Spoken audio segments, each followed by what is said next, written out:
Good evening, televiewers. Welcome to today's edition of Prime Hour.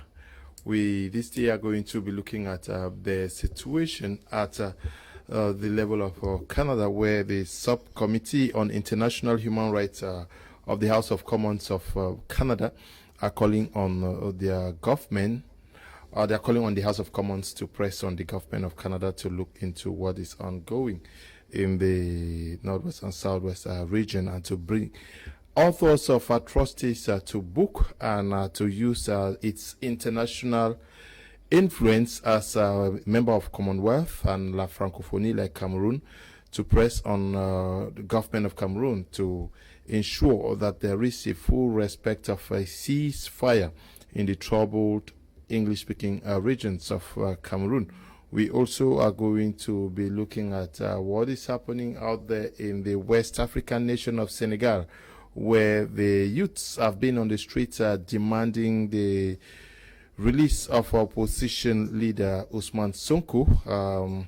I think that was done yesterday. We look at what lessons to draw out of the political standoff. Many people are already describing Senegal as an example of democracy, not only for French African countries, but the African continent as a whole. We are going to be discussing these two topics with our panelists who already are seated in the house. Fah Elvis Tayong is a militant of the CRM movement, a political analyst. Good evening and welcome. Good evening, Kum Leonard. Good evening to Apostle Ambe and the level-headed thousands of viewers who are watching us wherever they are. Good things to the people of Gunoko Village as usual, and to His Royal Majesty Dr. Fomiki Waters and His Royal Majesty von Gov't, who have always been within Mbemi and Gunoko Village for developmental issues. I think that it's a pleasure being here, and we will be contributing our modest ideas to make sure that we put some ideas across whereby we can learn some lessons from what is transpiring in world politics. Also with us is Apostle Ambe Valentine Ngwa, who is a consultant with the House. Good evening and welcome. Good evening, Mr. Kum. Good evening, my co-panelist, Fah Elvis Tayong, the kangaroo man. Good evening, millions of televiewers of Prime Hour. We are here again to educate Cameroonians, Africa, and the world at large. Thank you for the privilege to educate you. God bless you. We await the arrival of Prince Joel and that of Malangfe Robert Kedia, representing the CPDM party, on today's edition of the program. I'll start by sending the special greetings to you, Didi Banderas. If you know where you can have the best of moments in Kumba, then you must visit the Banga School. Go to Banga School, you have the best in Kumba.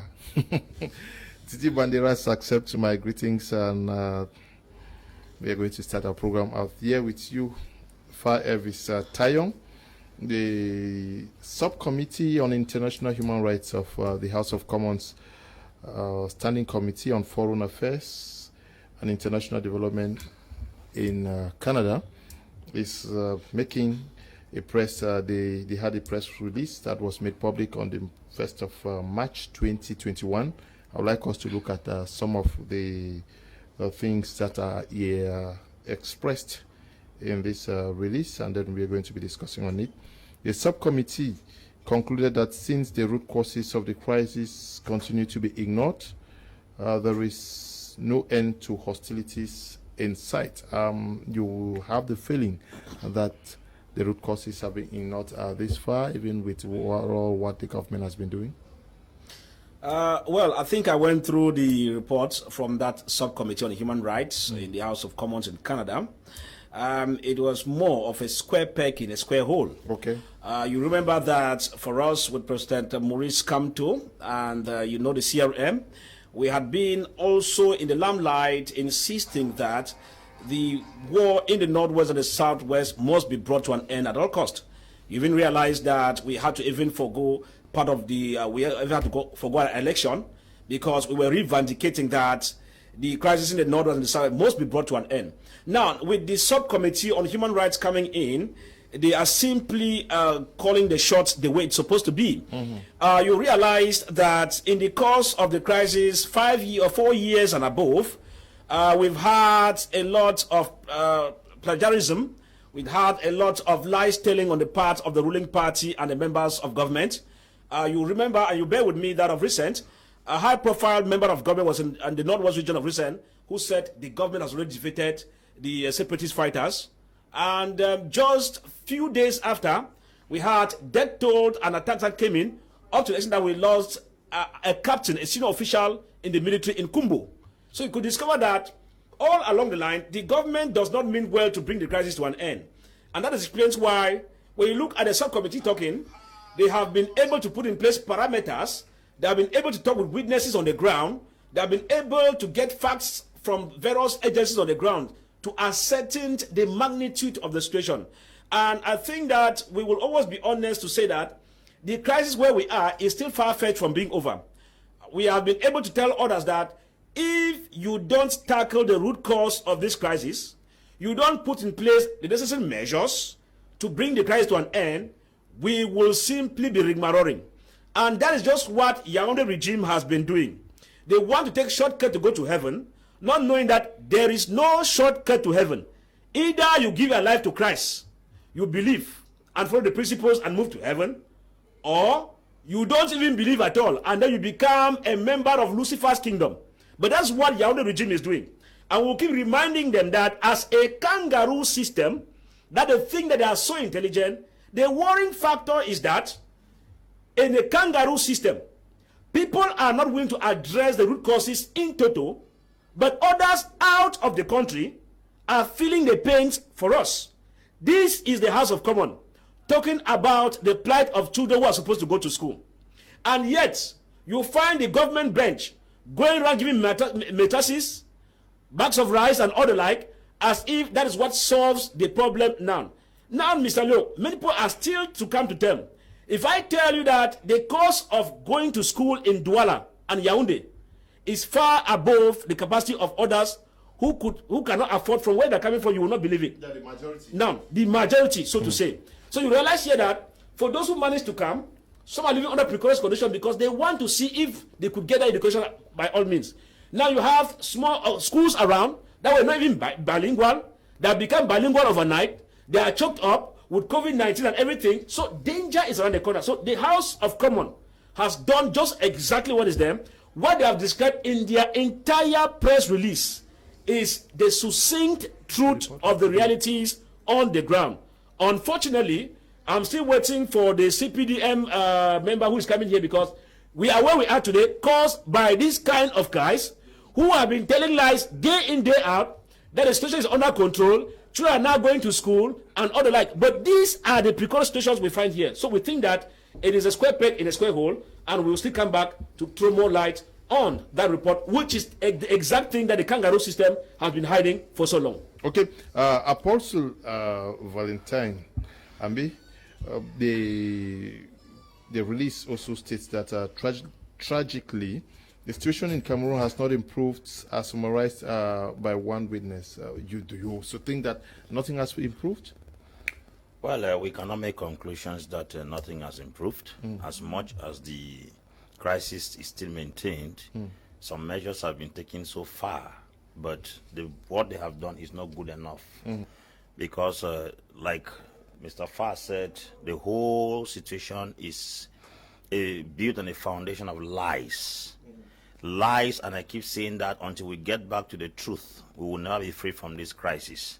There's so much lie told, even on both sides. And these lies are supposed to be corrected if this discussion must go forward. The bad thing is that sometimes, even when we are wrong, we do not acknowledge the fact that we are wrong. A situation is not solved when one person owns up that he is wrong. It's when both parties acknowledge their errors.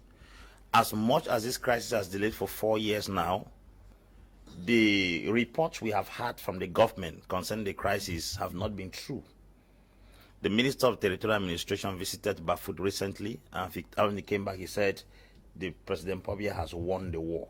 That was his statement, and I repeat it as he said it. Yesterday in Bamenda, gunshots were everywhere. Today again, Bamenda, gunshots were everywhere. What kind of war did they win that the guys that claim to have won are still fighting till date? Humans.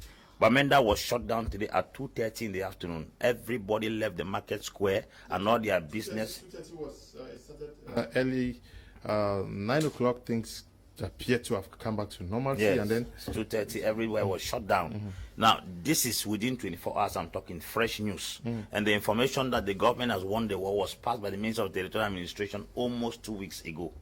How do you reconcile? That's why I said, if the truth is not told, it is very critical. We will keep on dancing the same Bafia dance and rigmaroling in this crisis until all human beings will be wiped out. Secondly, if we are saying that the crisis has come to an end, I think that the things that used to take place in the northern and south were supposed to go back to normalcy. But things are no more normal anymore. Everywhere is in total confusion. The land is in shambles. And we keep saying the crisis has come to an end. How do we acknowledge that a war has ended when people are still fighting, people are still dying, people are still displaced? The subcommittee recorded that about 700,000 Cameroonians have been displaced. Many are refugees. They were also worried about children not going to school. Most of the places in the northwest and the southwest, children are not going to school. So how do we explain that the crisis has come to an end? So I think the government should look into this matter again keenly and be able to give a lasting solution, because I think the cosmetic solutions proffered so far for this crisis have not been able to resolve the problem. Okay. The drama and the lies are too much. Truth be told. Okay. The news release by the subcommittee on human rights says that what has been ongoing in the northwest and southwest region amounts to what it described as war crimes. Are people aware that they are committing war crimes? Kedia. Are people aware that what they are committing out there are war crimes? Which, yes, to you, Prince Joel, who is just joining us. Yeah, good evening to you, Leonard. Good evening to Apostle. Good evening to Fah Elvis Tayong. Friend, brother, good evening to the other panelists. Special good evening to Dr. Focalisus Gentry and to Honorable Ngala Gerard. I want to believe that what has been ongoing in the northwest and southwest is very true, that a lot of crimes has been ongoing in the northwest and the southwest region, because we've seen persons that have been butchered. The case in point is the case of Florence Ayafo, a wardress that was killed in Bamenda. We want to also feel that at one time the head of a teacher was seen somewhere around Tarikun, if I get it well. And we've also had situations like what happened recently in Du, where we saw a teacher that was flogged, malhandled, and it came out that it was done by men in uniform. So I feel that what has been ongoing in the two regions, it's excessive so far as the abuse of human rights is concerned. But we want to feel that the international community has seen it, and those within the country are also seeing it, are not ignorant of what is ongoing in the country. And I believe that we are 2 days or 1 day to the parliamentary session. Yeah, we just believe that it should come up in the parliament, and that the excessive killing and what has been ongoing in these two regions in the country, like Apostle was saying, it's really not very good, Mr. Kum, because I remember one time in Moyoka, a child was killed, Matambu's child, and one time in Mother Francisca College in Kumba, 7 children were killed. And these things keep happening every day in the northwest and the southwest. These are the ones you and I see. What about those that do not come to limelight? It occurs in both sides, because both in the military and in the other hand, I was discussing with a colleague who is of the profession in Yaoundé, and you would not believe, it's not only with the separatists, Mr. Leonard. On the other hand, too, those in the uniform, those trained, they also suffer. Because if you go to their camps, it's very true that when you go there, they want to say that you should stay within the confines and you should not expose military secrets. But the military too does suffer. But now, this man is suffering, the other man is suffering. I'm one of those who've always said on platforms like this that instead of advocating, war doesn't have any benefit, Mr. Leonard. If I'm fighting with Kum Leonard today, at the end of the day, Kum is a big brother. Kum is going to beat me. If Kum doesn't beat me, certain advantages I used to tap from him, I'm going to lose other advantages. So if today we have Northwest, Southwest, and the separatists as well as the military, no government will want to give and say, okay, you, the separatists, you won. It has never existed. Now, the separatists, on the other hand, who are also holding tight that no, we believe that we have a genuine cause that want to push it till the end. But now, at the end of the day, who is losing is a common man. Because some poor parents who used to be in my poor village in Misaje, those who used to be in mile 16 in Boya, they are displaced. And they have found themselves where it's not their areas. And life is not the way it used to be, Mr. Leonard. If I take away Leonard today from Douala, I want to believe that when you left Boya, came to Douala, it took time. Even geography, I think economics, in what they call geographical mobility of labor, they talk about the fact that once a worker is transferred from one area to another, there is this issue of adaptability. It's not easy. You need to adapt. So these mothers who left, I believe sometime when I was here last week ago, I said that I met one mama in mile 16 who I saw her when we were growing. We used to buy what they call throwaway, this dry fish, the fish. We used to buy throwaway from her. She's someone I met her the other day around Rai in Bonaberry. I met her too. Thank you very much. Then She's you and I fair. speak the same language. Yes, I met her. You and I, given that we're from the same area. Now, when I met her, the story is not the same. Even if she sells 20,000 based in Rai, it's not the same story. She's not at home. She's not at home. That's the issue she told me. Now, the issue is, that's what we keep saying on platforms like this, Ms. Aliu, that let us look for a way to strike the balance. The balance is at the wash end.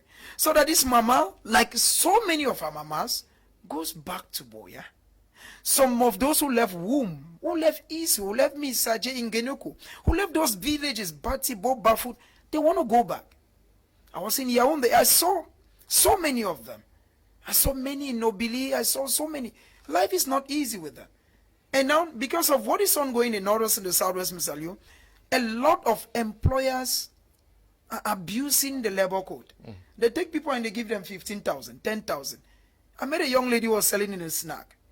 All she needs to do is to pick bottles. And all she needs is that at the end of the day, let her have something to eat. Okay.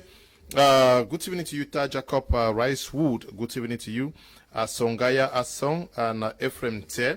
Ta Jacob Giberto Salo. Tukov Isidore Veranso. Good evening to you. And to you, Smith Bright and Stefan Ewane. Zil Zelos. Good evening to you, Amos Ngwi. You are watching live from Bambili. And J. Teddy Rani. Good evening to you, Dom Aziz Njito. And to you, Njeme David Enene Alain. Good evening to you, Seseko Oscar. And to you, Epie Dennis Ebongash. And to you, Jack Shigo. Deep Tambe Ebota. Good evening to you, Ike Mu Giwe. And to you, Vedzekov Silas. Good evening to all of you watching us on social media. We have just been joined by Robert Malangfe, who is Kedia, who is here with us. Robert, the release further states that witnesses, including an academic and people with regional experience, shared horrific stories of mass killings, forced disappearances, torture, burning, and worse forms of sexual violence. Since 2017, more than 700 civilians have been forcibly displaced from their homes, with over 60,000 refugees fleeing to neighboring Nigeria. Anyway, they raised the issue of children in these English-speaking regions, including children not going to school.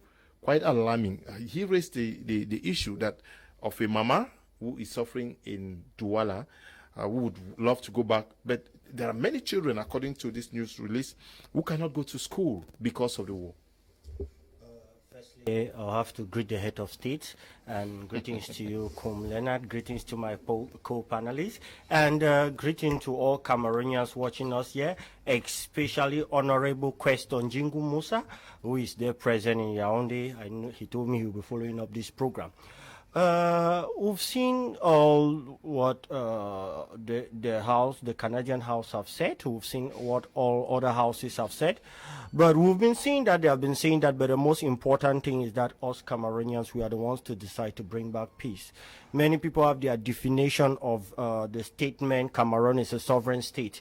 But the truth is, Cameroon is a sovereign state. If there is peace, people will bring back peace. We have been citing all these, the killing of this, the killing of that. We've been naming all of them. But what is the way forward?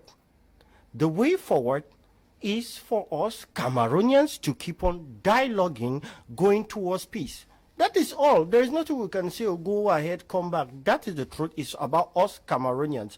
We first of all go there. Those that have picked up weapon against the state, are they supposed to have weapon? No, they should drop the weapon. If people like, they go ahead singing. Who is the state to ask them to drop weapon? We are there. This is 4 years. When we are realistic to tell them to drop the weapon, they will drop it and we'll get to peace. I want to appreciate all those villagers that have been honest to themselves, that have stood up and sent out these guys with guns in their village. I appreciate them. I appreciate also all those that have picked up weapon, that they have dropped their weapon, especially the general guy in Kumba that dropped his arm of recent. I appreciate them. He has received the light of the republic and he's coming closer to the state and being a Republican. And that is what we want. If these guys can drop all this their weapon, then us Cameroonians will keep on discussing and dialoguing. These children are not going to school. They are our relative. The 3,000 that have fallen, they are our relative. We all know them. They need to go back to school. It's not something that we are negotiating. Education is a fundamental human right that they don't negotiate about it. So these children need to go back to school. And who are those disturbing these children not to go back to school? We know that these guys that pick up weapons were the ones that say these children should not go to school. And the government have been trying that they should go back to school. If you want to fight for whatever nonsense you are fighting, you are free to fight. But ensure that you don't smash another person's fundamental right, which is the right of these children to go back to school, which all of us, we must promote, we must appreciate. It will be very, very shameful when we talk as hypocrites. We keep on singing when children of other people are not going to school. And even some of us that we talk all over, we are in TV houses, we are in radio houses, we go around, our children are across the Mongo going to school very well. When we come, we will not tell people to drop arms so that those in the villages, their children should go back to school. We are hypocritic. Why should the government ask them to drop weapon? Did the government give the weapon? No, the government need to negotiate with them.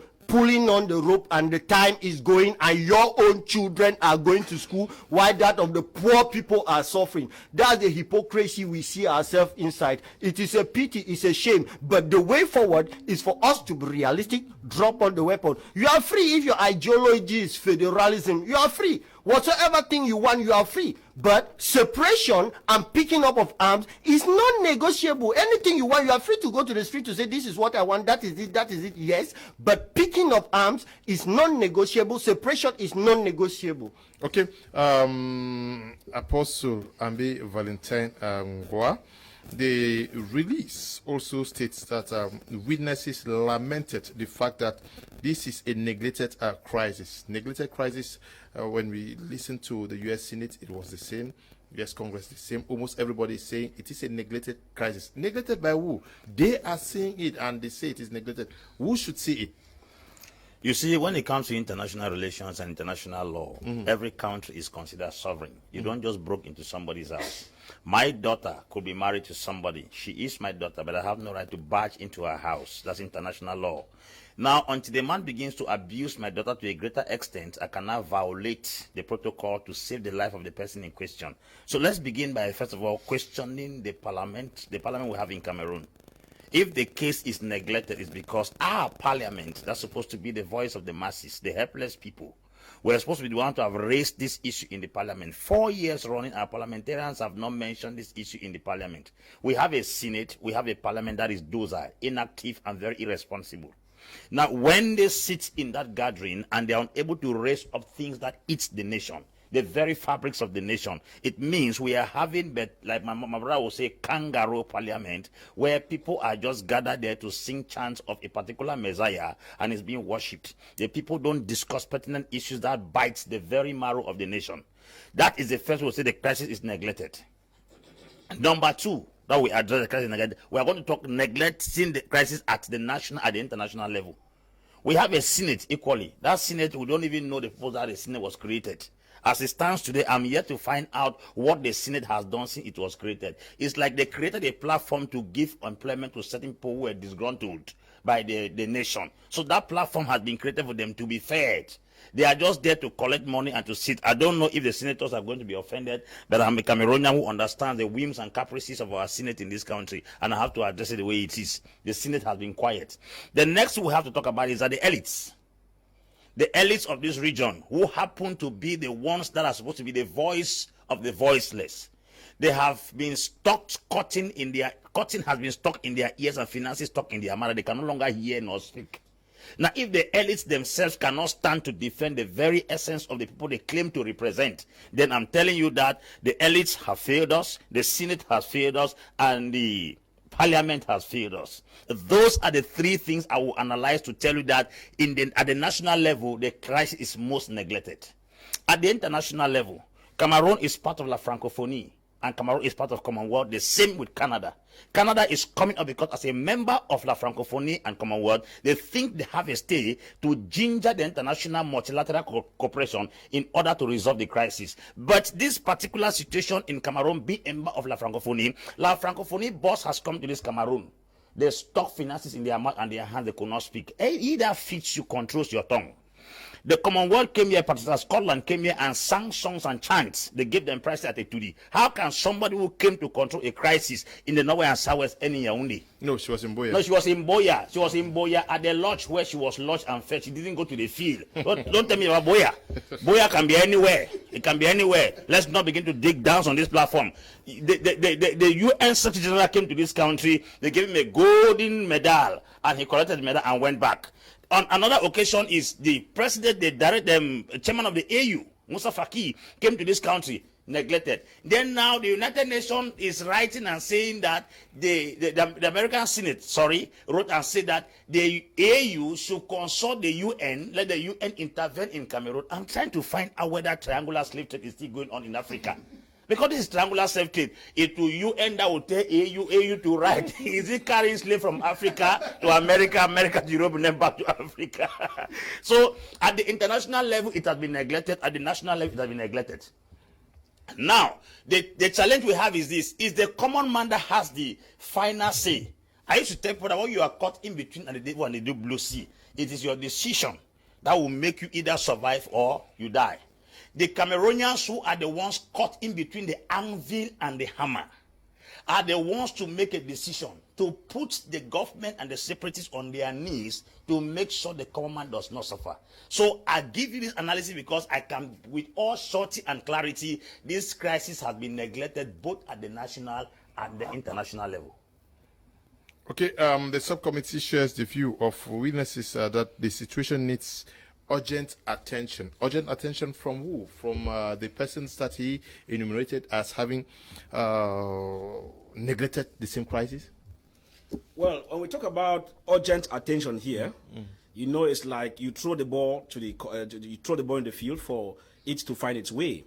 Now, for the issue of urgent attention is supposed to come first from the national level. But because those who have the knife and the yam have refused. Remember, there's a conflict between two main parties we have here. But one party has an upper hand to decide whether the other party will follow suit or not. This has to do with the government that has an upper hand in ensuring that the crisis is brought to an end. Now that the government is failing, 4 years and above running, now that the government keeps putting in place cosmetic measures, which we now see that the government or the Yaoundé regime and the people who are supporting that, including the CPDM and my friend here, because they are not willing an inch, accompanied by the Senate, that is mute, National Assembly, mute, till now that I'm talking. It therefore means that nationwide or national-wise, they are not willing to solve it. Therefore, the board now needs other attention. How does it come about? Now from the international scene. I have told people over and over, and I'll keep saying that, from every indication, because the press release talks about the root cause of the situation, or the root cause of the problem has not been addressed, as it said. you realize that that is the fundamental truth of the whole show. Now, what we are saying here is simple. Because it needs urgent attention, those to come in and were supposed to come in from the national level are not willing. It simply means that those from the external level have to be pushed to come in. If anybody daydreams that this solution can be brought in by Yaoundé regime, it cannot go. Why is it so? Because Yaoundé regime knows that there are pertinent issues at the level of the foundation that if it is brought to table, it will affect some of them sitting there. That is why you hear my brother here singing songs from morning to night that people should deposit their arms, they should drop their arms and all the like. But it's failing to address the root cause of the issue. This is the problem with the kangaroo system. People come on air and they blow grammar from left to right as if all is well. But people are dying on the ground day in, day out, and guns are raging in the air as we found in Bamenda yesterday and today. So, at the end of it, I'm happy he said something that some people are talking when their children are not there in school. But you discover that some people are talking to when their children are there in those areas. My children are in Bamenda schooling as I speak. When there's gunshot, they run and come back and they call me, Daddy, you run back. I say, stay there. Now, look at the situation. That as we speak, look at this elite that Apostle was pointing out. Say, Daddy, don't do it. Say, Daddy, don't bat. They tell me, Daddy, don't bat. When they come and say, what's happened? I say, just stay safe. Because where I am too, I cannot help the situation. But now look at the whole scenario. That as we look at this crisis, the powers that be, accompanied by CPDM regime persons, including Robert, blowing grammar here in the studio, are those who have said that they will only be blowing hot air above the sky, while the main things are beneath the table bubbling. Now look at it critically, that we have an issue. The international community will come in. I'm sorry to say that. We're talking about crimes against humanity. And I've made them to understand that when there's a conflict, in a case where children are raped, in the case where you have kind of killings and all kinds of human rights abuses or human rights violations, both parties come into play. But when they come into play, in a backed up military tribunal, I keep saying this, the punishment will not be the same. You, the government that has as responsibility to maintain peace and order, the moment you don't do it, you have a role, because most of the things we are finding here are offspring of bad governance. I know that before then, before 2016, there was nothing like Ambe existing. No one in the CPDM regime, as they watch us from Yaoundé, ready to begin the parliamentary session tomorrow, where they'll be calculating their money, their associate allowances, and blowing other grammars irrelevant. Irrelevant. I'm telling them, irrelevant when people are dying. We're waiting for them. But not that in a nutshell. When we look at these issues, the main thing here is that some people are taking this thing for granted, while people are dying day in, day out. International community are the only ones who can come in. I am a Pan-Africanist. Of course, I share the view that if you have a problem, it should be able to be solved by you yourself, because when the international community comes in, they come with other strings attached to it.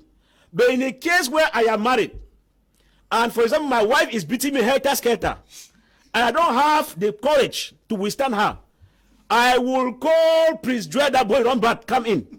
Even if Prince Joy will come in, rescue me, and then tell me, but after this, please give me 5,000 francs for at least my shirt got bad when I was separating the fight. I will borrow that money and give, because if he did not come, I'm sure I should have died. There's a minority case here and majority. Why don't we look at it that for the fact that others are fighting for our own well-being, and then we stay mute? Is that not witchcraft in broad daylight? That is this issue. Yeah, stay mute. There are ministers who have been making statements without portfolio, statements without anything concrete on the ground, with commissions that are redundant. Those are not moves. Now we need concrete moves. Okay. If we don't find that, we are only blowing hot air while things are going on, and we are wasting government's budget. But not that there's a backup tribunal coming. You know, they hear very well. In that backup tribunal, all those involved on both parties will be at that backup tribunal. But those in regime will take the lion's share of punishment. It's a fact. Unless you die, if you don't die, backup tribunal is coming for crimes against humanity. I have told you. Yeah, talking about urgent action that needs to be done, what would these actions be? Mr. Lee, before I come to that, there is a question that you asked Apostle, and I want to be sure that you read the Post newspaper of Monday, And there is a write-up that Yuri Makini summed in the write-up is, the post said, as Parliament kicks off March session, Anglophone crisis is not on the agenda. I just want to believe that if 62 parliamentarians took up their pens, wrote out of Cameroon and said the Anglophone crisis is very important and that America should not come in, we're thinking that the March session of Parliament will be a moment where Parliament should also do what people like Joseph Weber did. Tomorrow we are going to discuss on that. Okay. We are focusing on the Parliament. Okay. Yeah. Yes, we are talking about the urgent need. What needs to be done? Yeah, I think that what needs to be done is the fact that, first of all, we need to accept that people are killed every day. We need to accept that children are raped every day. We need to accept that a lot of Cameroonians have left their normal habitat. If you take a fish out of water, Mr. Leonard, and you put that fish on land, give that fish all kind of gold, that fish will not survive. If you take prints out of land and put prints in a river, give me everything, I'm not going to survive. I just believe that the first thing we need to do is that we need to accept that there's a crisis. It's very true that a lot of ministers before now used to say there was no Anglophone crisis. Progressively, they accepted that there's a crisis. Let us accept there's a crisis, first of all. Let us accept that people are killed every day. And when we do those things, let us accept also that what we envisaged, or what the president brought up, from the 30th of September to the 4th of October in 2019, called a major national dialogue, did not actually, because the objective of it, the president said it, I'm using his words, that the major national dialogue top on the agenda should be the Anglophone crisis. If we left 2019 and we're in 2021, yet people are still being killed, like my brother Fah Elvis said, that there were gunshots in Bamenda today. Yeah, and now if we still have gunshots in Bamenda in 2021, when there was a major national dialogue in 2019, after which so many commissions were created, and that it means that we did not solve the crisis. So the urgent thing is, Mr. Leonard, is, I think that when the representative of Pope Francis was in Bamenda, alongside the Minister of State, Secretary General of the Presidency, Ferdinand Gongo, he said one thing. Pedro Parolin said that if the crisis should end, first, there must be need for a dialogue. There must be need for reconciliation. It means that he's saying that there are people who have been killed. It means he's saying that we should come together as a family, Mr. Leonard, irrespective of where you stand, irrespective of where we are today. When I look at what is ongoing in Cameroon today, we shed tears. Because when you go to Bonaberi, we are in Douala, Ewane. Just go to Bonaberi. Go there, for instance, around 11 p.m. and see what is happening to people in there. There are a lot of guys who don't have where to sleep. They sleep by the streets. There are a lot of young guys who pick bottles in the bars. They don't have where to sleep. And they just do. There are people who wash plates around restaurants because they need just a plate of food. Those are the realities of the war. And these are people who used to stay in their villages, and even if they eat just cocoyam and oil, the day goes through. But now, life in Douala is very expensive. So I just feel that the urgent thing is, let us admit that the major national dialogue did not yield fruits. Let us also admit that there is need for a major, it is need for us to talk. Because if you are dialoguing, look at those who took part. There were 8 commissions. Look at all those who headed the commissions. There are ministers and ex-ministers. Who was one of those who represented a commission who was actually maybe somebody who came from the other hand? Because we have 2 camps. It will cost the head of state nothing to say, okay, Sisi Kwa Yutabe, it is very true that you were talking separation, but I want to talk with you. It will cost nothing. It will cost nothing for the head of state to say, okay, Mancho BBC, you came out in Bameda, you came right in a coffin and said, okay, you're demanding for this. I want you to go back home. I just feel that if we start accepting some of those realities, because these are things we've been saying since 2016, if we can accept some of those things and we put them in practice. The military, it's very true that the military, like the Minister of Territorial Administration, she put it that is professional, but the war cannot be solved from the war from Mr. Leonard. The war can only be solved from what the international community has said, from what everybody has said, that there is need for us to look at each other in the face, say, I offended you yesterday, what do you want? If the president of the country could say in front of Mo Ibrahim that I know the problem in my country, 80% wanted to take away 20%, it means he knows the problem in Cameroon. Why not solve the problem? Let us admit there is a problem. Mr. Leonard, if I offend you, I should be able as a younger man to you to tell you, big brother, I am sorry. It is very true that a government would not succumb to those who took up arms, but it is not those who took up arms who are suffering, Mr. Leonard.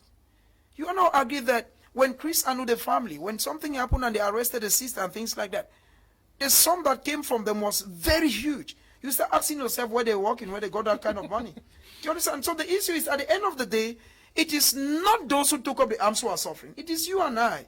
It is my poor grandmother who used to come to me and tells me, no, Prince, I want to go back and I want to do things. I want to feed my pigs. I want to go and work.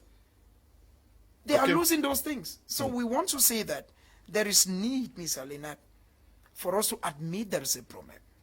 Look at each other in the face and say that there is need for a dialogue. Because what happened wasn't a dialogue. Kedia, Malangfe, many instances at the international level have called for another round of dialogue to move from what happened in Yaoundé. Do you also share that view?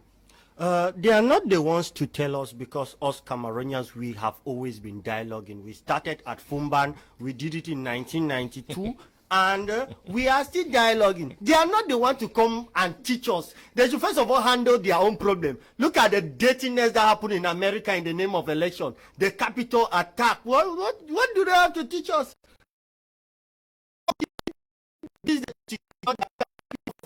So they have nothing to give to us.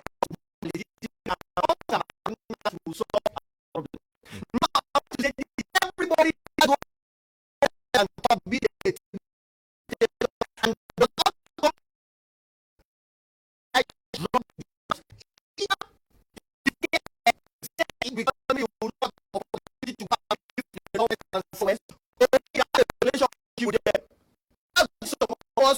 we have come out to say you guys need to drop your weapon.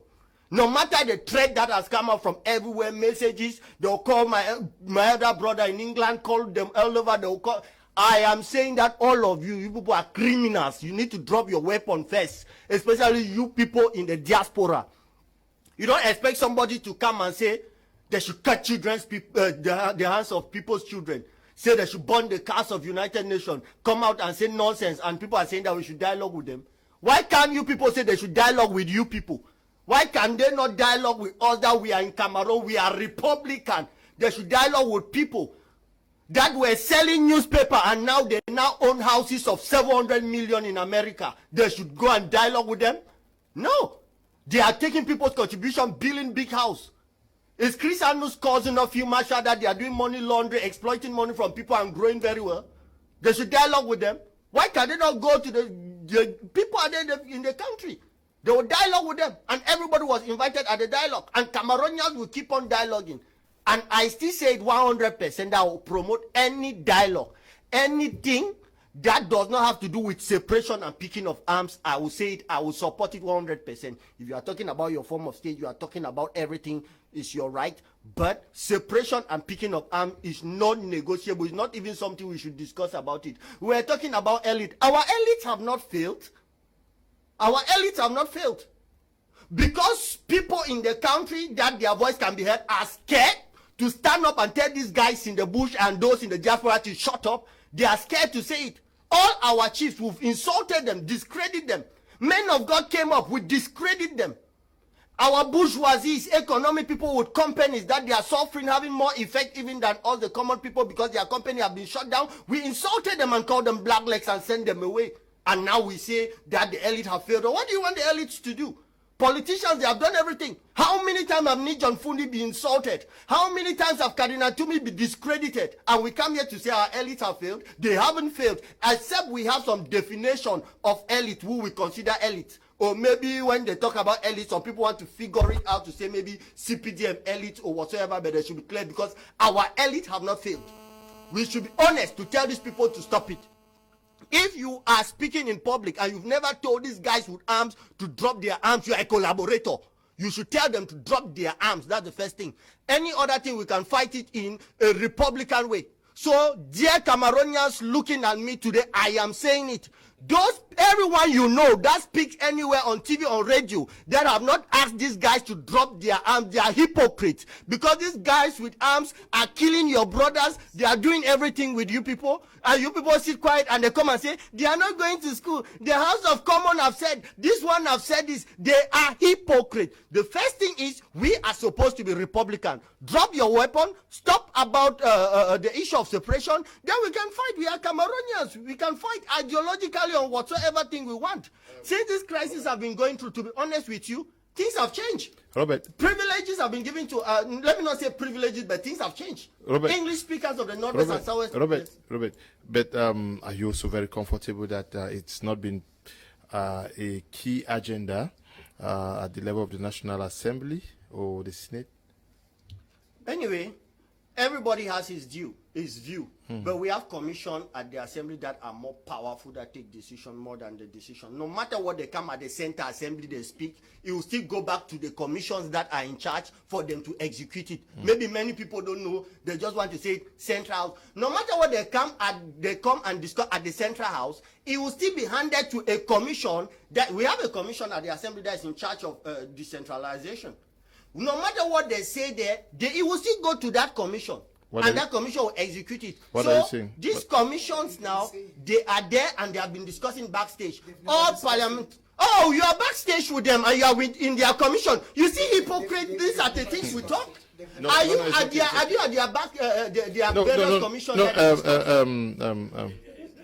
Kedia. Kedia. It's very hypocritic. I said they have not spoken at the center house, but they have their commission that they discuss about it. Somebody tells me that in those commissions they have never discussed about it. Are you in those commissions? These are false information we give to Cameroon. Are you there? Are you yourself there? Many of them have said it on TV. Many of them. Of course. Honorable Ngala have said it that in the back commission they struggle as parliamentarians of the Northwest and Southwest region. Okay, please. The questor, Honorable Njingu Musa, is there, which is somebody that was with him last week. Many of them. You've made a point. Let us just go through the release. The release also says that the subcommittee agrees with witnesses that as a member, the Commonwealth of Nations and the Francophonie, alongside Cameroon, Canada could play a stronger role in helping to end this crisis. How can they do this? How can Canada do that? Canada can do that. Canada is part of the Francophonie, which is a huge company of nations, and it's also part of the Commonwealth. Okay, they can lobby both sides. They can lobby both sides and then bring a, how do I put it, a multilateral combination of most of these nations together, and then they can now file a motion and insist and press either the UN or any of these bodies to carry out actions to stop the crisis. You know, a parliamentarian in France said the government of Macron has the capacity to stop this crisis, but because of their personal interest, Macron has refused. Now, how can Macron have capacity to stop crisis in a country controlled by President Paul Biya? And you tell me that Robert Malangfe will sit on this platform and tell us grammar that does not have any foundation? How do you explain that? Oh gosh, I'm bubbling. I'm bubbling. He says that they are discussing what is killing people on backstage. Backstage. People are dying on front stage. They are discussing what is killing men on front stage, on backstage. This is the government we are into. The government that discusses front stage matters on backstage. Then the person he's calling that they have been discussing is a person that came to parliament this year. Galajala came to parliament this year. Wait. And the crisis is 4 years old. But the man who is talking about it came to parliament 6 months ago. Is to tell you how is to tell you how those are the people who are feeding you. You are here to package their names. You are also a commercial agent of the CPDM party. You've come to sell some products, and those are the names of the product you are selling here. Keep selling. You will sell, and very soon those same products you sell will bite you. Let's keep that one aside. Media is a platform you can say whatever you want. La Francophonie has a lot of nations.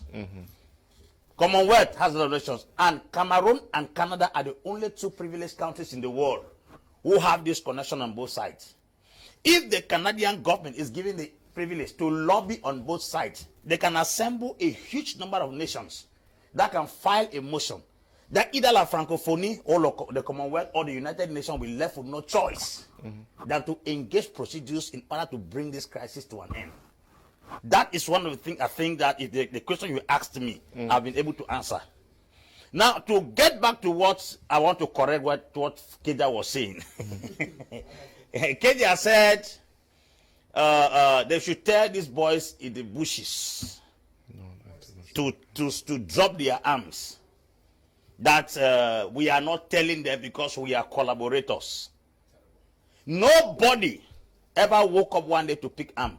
It takes an action to provoke a reaction. The arms is a product of an action. Let the action stop, the reaction will stop. Nobody is a dunce or an idiot or a nincompoop in this nation that you will come on TV platform and try to make us feel as if we are inferior. We were matured. We were not babies that this thing will be told us like stories. We were matured when the crisis started. I was already a matured man as a father. So I will not be told how the crisis started. It takes an action to provoke a reaction. If you want to stop a reaction, stop the action. So when we stand on the platform and we are trying to preach that they should come on the table to dialogue, it's not because somebody does not have grievances. You cannot be pouring fuel to an already ignited flame by insulting and humiliating people who have lost loved ones, displaced families, lost education, lost finances, lost lives of their family members, and they are reacting out of anger and bitterness. There are many persons who were quiet at their own end until the military came and killed their innocent members. They were forced to pick arms. Do you think that everybody that is in the bush deliberately wanted to carry arms? It was because they were tossed at a position they could not take it any longer. So when we are talking, we should be pacifying our statement on platforms in order to make them see reasons. You convince a wounded man to see reason with you. You don't impose. That's diplomacy. When we come on platform and try to intimidate people already wounded, you're only igniting more flame. You're pouring more fuel to already ignited flame. So I think when we come on platform, we'll tell those guys in the bushes that please, we understand your grievances, we understand your pain, but the measure you are using to stop the problem is not the right measure. Don't tell that they are criminals. Don't tell that they are this. There are many people in that bush who are doing an act of revenge. And if there is no action, there will be no revenge. So I think the media is a place where if we want to properly use the media, we should use it as a place to try to coordinate people's mindset and even try to plead with people to see reasons with what we are talking about. We don't come on platform like this and try to inject more fire to the heart of people already wounded. It should be corrected. Okay. Yes. The release further states that as such, the subcommittee shares the view that the government of Canada should rally allies through multilateral organizations to call for an immediate ceasefire and an end to hostilities. Can they do that? Yes, it can be done and done well. Now, when it comes to international politics and international diplomacy, it's something which the regime barons have not understood. I'm surprised most of them have gone through Iraq, but Iraq has not gone through them. That's why you see my brother ranting here. Now, you get to a point whereby people think that Cameroon is so powerful that no nation can put Cameroon to order. Those are errors. Libya once thought of like that. But little did Gaddafi know that when the worst comes to the worst, there are some measures that will not be respected when some countries want to call the shot that enough is enough. It's the same scenario with Cameroon here. Now, if you look at like what you are asking here, what they just mentioned there is what can be done. If they could decide to get to other countries, they could decide to put up, and what are the measures? Now, look at what is coming to the Yaoundé regime, which they don't know.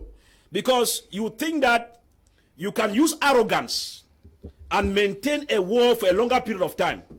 Now, when you use that arrogance, what will they do? The measures are simple. What we are getting here is the diplomatic phase. what you see the House of Commons putting in place and getting to other phases, what we call the diplomatic phase. There's another phase that comes in which will not be diplomatic any longer. That has to do with sanctions.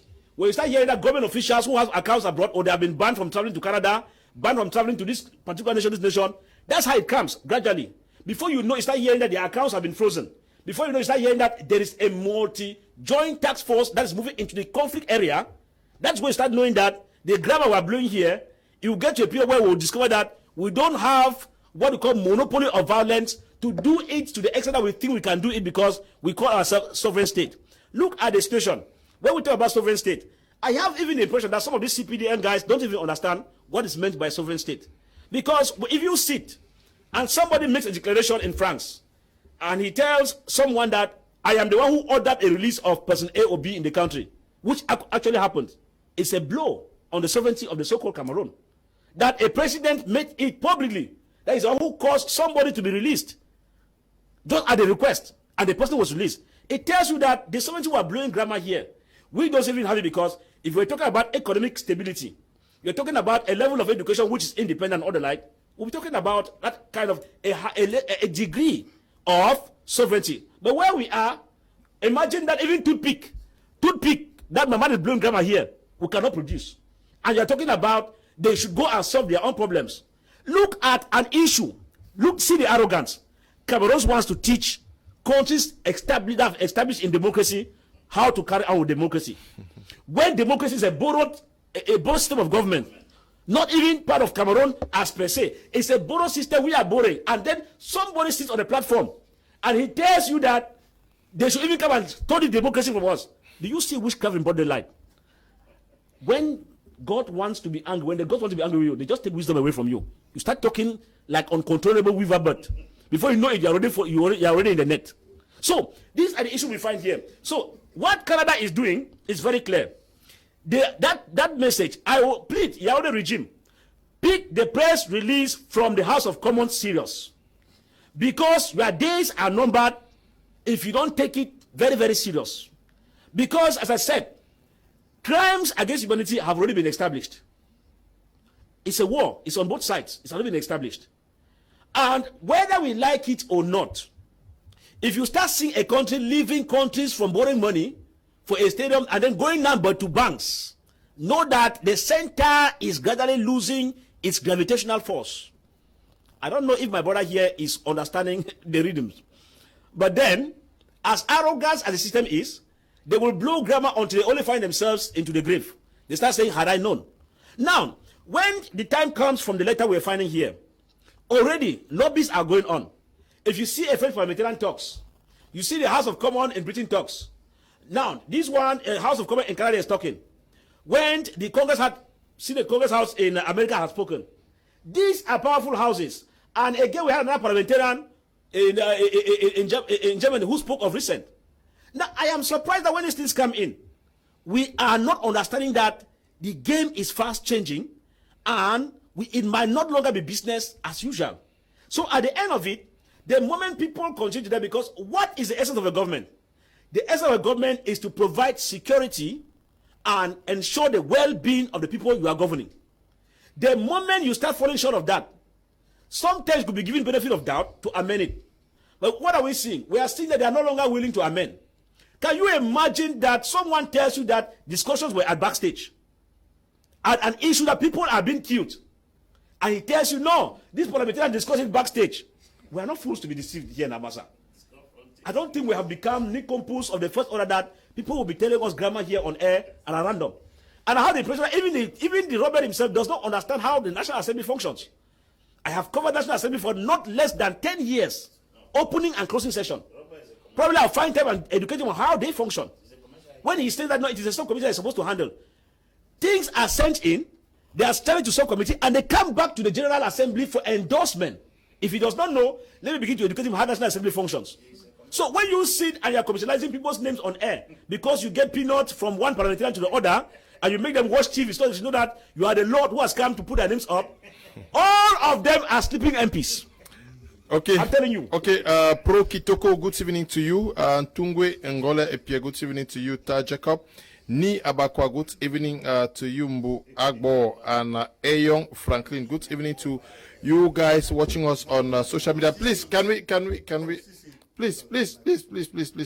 The release further states that it should mount an international campaign pressuring the government of Cameroon to allow the establishment of an independent fact-finding commission of inquiry to investigate the conflict, including the atrocities and its root causes. The government of Canada should also consider, alongside international allies, sanctioning those responsible for atrocities and severe human rights violations through the justice for victims of corrupt foreign officials.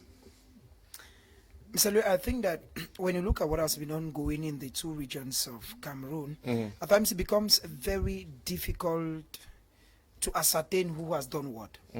That is why I think that when you talk about a fact-finding mission, it's very correct, because I'll give you a very simple example. When you look at the 4-month-old child who was killed in Moyoka, there was a lot of controversy. At one time, the father of the child, Matambu, said, my daughter was killed. I'm quoting the father, that my daughter was killed by the military. But the Minister of Communications said that this man used to be a CDC worker and was a combatant who had dropped his weapons. So his former colleagues with whom he carried arms came back to say, okay, you dropped. They came back to revenge. Now, when you have this controversy on the story, because on one side you have this, on the other hand you have the same story, that is why they are talking about a fact-finding mission. So at one time we have to know who has done what. When you look at Florence Ayafo, for instance, it's very true that in one morning they just got up and they discovered that she was butchered. At one time, Mr. Liu, when you listen to those videos and the pidgin that comes out from it, Mr. Leonard, you agree with me. You were in the Southwest. You grew up in the Southwest. It's very true from the Northwest. But you will agree with me that there is a difference between pidgin that comes from the Southwest and that from the Northwest. And pidgin that comes from somebody who is French speaking. When you listen to some of the videos and what those people will say, you want to say that, you're tempted at times to say that those who are speaking are not necessarily Bamenda people. Okay. So you are saying that those who killed Florence, I'm not saying so, Mr. Leonard. I'm not saying that they are separatists or the military. This is what I'm saying. I am saying that when they talk about a fact-finding mission, they are extremely correct. Okay. They are correct because we have seen the separatists celebrate for have killed people. I want to remember that when a plane was bombed, is it in Bafut or in Batibo? I remember that if not Crisano, there was this thing they said they did it to show their wealth. Now, we have also seen the military. The only area where the military has openly admitted, Mr. Leonard, that they were responsible for the killings was in Garbu. That was on the 14th of February. And this is when the Minister of Communication had denied. This is when the man in charge of communication at the Ministry of Defense, Serge Atomfak, had denied. This is when even the man in charge of territorial administration had denied. But when the president said, okay, I want a fact-finding mission and I want the truth came out. So when they are saying that they want a fact-finding mission, I think it is correct. Because what is ongoing in the Northwest and the Southwest, Mr. Liu, it is at times very difficult. Why? When Boko Haram came to Cameroon, I think what they used to say is, when you keep a lot of beards and they grow so much, they start saying that, okay, you are a Boko Haram. When you used to cover your face so much, they say you're a Boko Haram. When you go to Bamenda, Miss Alina, I was in Bamenda in December. At times you even move with these guys, they come and separatists, you don't know them. So, what is ongoing back? You know a soldier.